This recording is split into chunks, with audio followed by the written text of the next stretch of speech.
वीरेंद्र जी, स्वागत आपका। तो आज फाइनली प्रचार समाप्त हो गया। क्या फीडबैक आपको इस बहुत लंबे समय चले इस पॉलिटिकल कैंपेन का मिला और दोनों तरफ से क्या स्थिति आप देखते हैं, चाहे बीजेपी की या फिर समाजवादी पार्टी की? तो ग्राउंड से क्या बज मिल रहा है आपको? देखिए, चुनाव प्रचार समाप्त हो गया, लेकिन ये चुनाव बहुत महत्वपूर्ण साम दाम दंड भेद के हिसाब से है, क्योंकि अगर भाजपा और सपा की जो सीधी लड़ाई है, इसकी वजह से अगर भाजपा 6 सीट से कम जीतती है तो उसके लिए बहुत बड़ी मुसीबत हो जाएगी। अखिलेश यादव की पार्टी अगर 5 सीट जीत गई तो समझ लीजिए कि यूपी में भूचाल आ जाएगा, भाजपा के लिए बड़ी मुसीबत हो जाएगी। इसलिए 6 सीट से कम अगर बीजेपी जीतेगी तो ये उपचुनाव उसके लिए अच्छा संदेश लेकर नहीं आएगा और उस कसक को भी नहीं मिटा पाएगा जो लोकसभा चुनाव में हार के बाद उपजा है। आज चुनाव प्रचार समाप्त हो गया, लेकिन अभी एक मुसीबत बनी हुई है। इस तरह के उपचुनाव में प्रशासन के सामने डीएम, एसपी, दरोगा, तहसीलदार, लेखपाल और कोटेदार, इन सब के लिए भी बड़ी बड़ी मुसीबत लाता है ये चुनाव।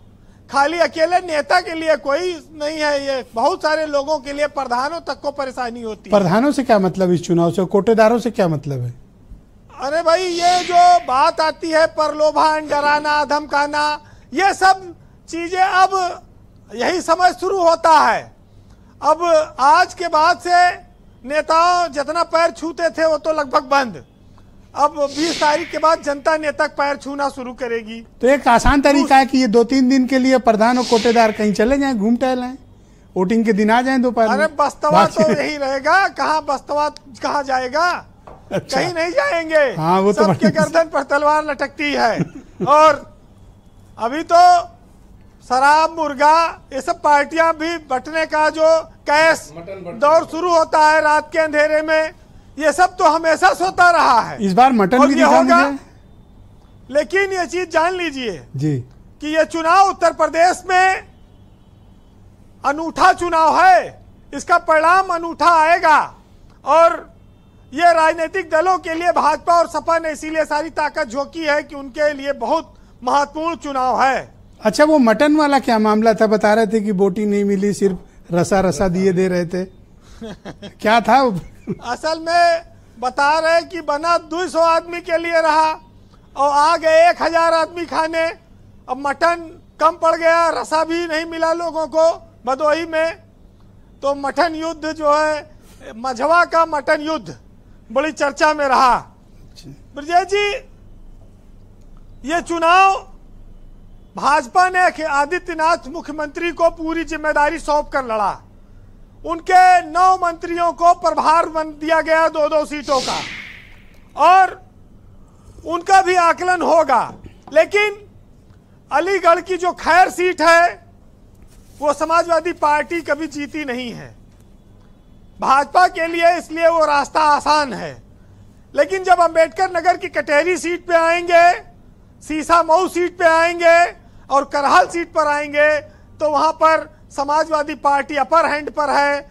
वहां भाजपा बहुत लंबे समय से नहीं जीती है इन तीनों में से किसी पर।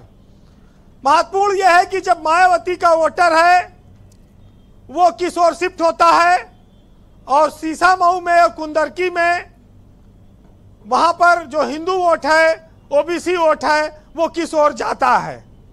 ये महत्वपूर्ण चीजें होंगी।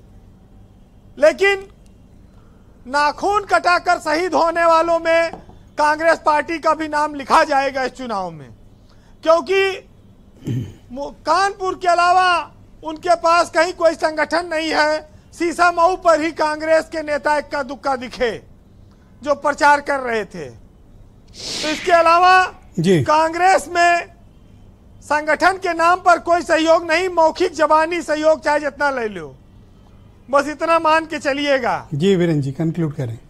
लेकिन देखिए जी, जब ये ऐसा दौर आता है तो आदमी दांव पर सब कुछ लगाता है जी। लोग टूट जाते हैं, झुकने को तैयार नहीं होते हैं। ये स्थिति वही है। लेकिन हर व्यक्ति के लिए जीवन में परिभाषा अलग अलग है, किसी के कमाने की, किसी की बुलंदी छूने की, नेताओं के लिए, सबके लिए अलग अलग लिखी गई है। फिलहाल एक सच्चाई जो हमेशा रही है वो रहेगी। सुनिएगा कि मंजिल मिले न मिले ये तो मुकद्दर की बात है, हम कोशिश भी न करें ये तो गलत बात है। संघर्ष में हर आदमी अकेला होता है, सफलता में दुनिया उसके साथ होती है, और जिस पर इस जग ने हंसा है उसी ने आगे चलकर इतिहास लिखा है। बहुत शुक्रिया वीरेंद्र जी, आपका बहुत बहुत धन्यवाद ग्राउंड जीरो से जुड़ने के लिए, अपनी ओपिनियन और फीडबैक हम तक पहुंचाने के लिए आपका बहुत बहुत शुक्रिया।